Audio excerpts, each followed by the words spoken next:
Tanpa angin, tanpa ribut, tiba-tiba semalam, kerajaan mengumumkan kadar tol di 4 lebuh raya utama Lembah Kelang akan tetap kekal kerana penstrukturan semula konsesi lebuh raya. Nampak macam berita baik untuk rakyat, tetapi apakah cerita di sebalik penstrukturan semula ini? Syarikat mana yang mendapat kontrak dan siapa mereka yang terlibat?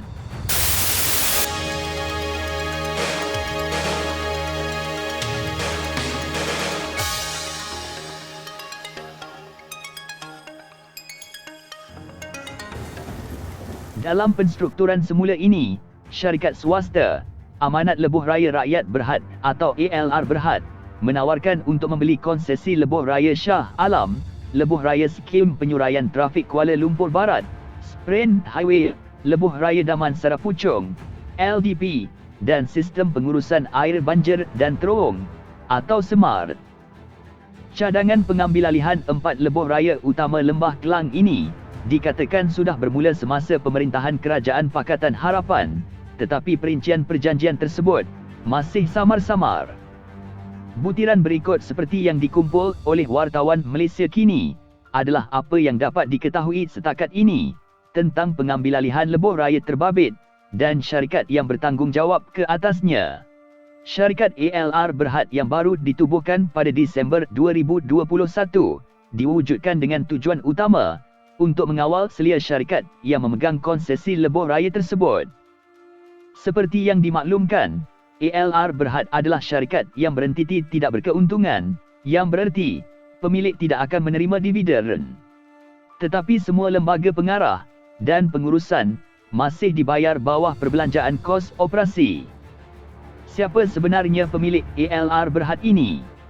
Daripada dokumen Suruhanjaya Syarikat Malaysia, ALR Berhad adalah entiti swasta sepenuhnya.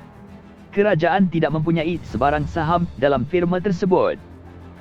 ALR Berhad merupakan hak milik bersama kumpulan individu berikut yang setiap seorang mempunyai 1000 saham dan adalah sebahagian dari lembaga pengarah. Jom kita kenali siapa di belakang syarikat ALR Berhad ini. Yang pertama, Idrus Mohamad. Nama yang tidak asing lagi dalam dunia korporat. Idrus mengetuai syarikat berprofil tinggi seperti Plus Malaysia Berhad, Pos Malaysia, dan syarikat prasarana. Pengarah kedua, Muhammad Syaril Muhammad Tarmizi. Beliau ialah bekas Ketua Eksekutif Suruhanjaya Komunikasi dan Multimedia Malaysia.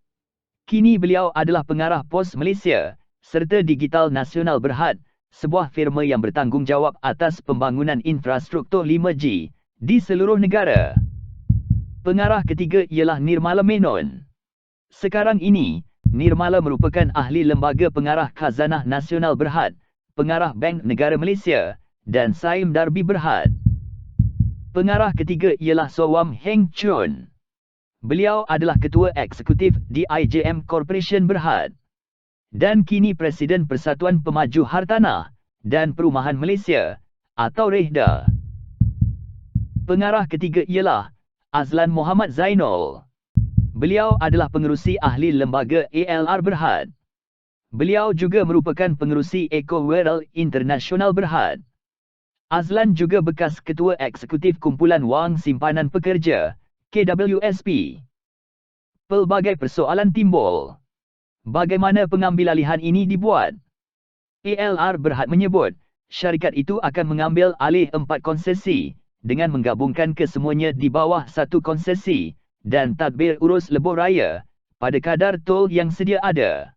Semua wang yang diperoleh akan disalurkan ke kos pengoperasian dan pelunasan hutang ALR Berhad yang dibuat untuk mendanai kos pengambilalihan. Setelah hutang dibayar secara penuh, ALR akan memulangkan lebuh raya terbabit kepada kerajaan. Berapa ALR Berhad bayar dalam proses pengambilalihan 4 lebuh raya ini?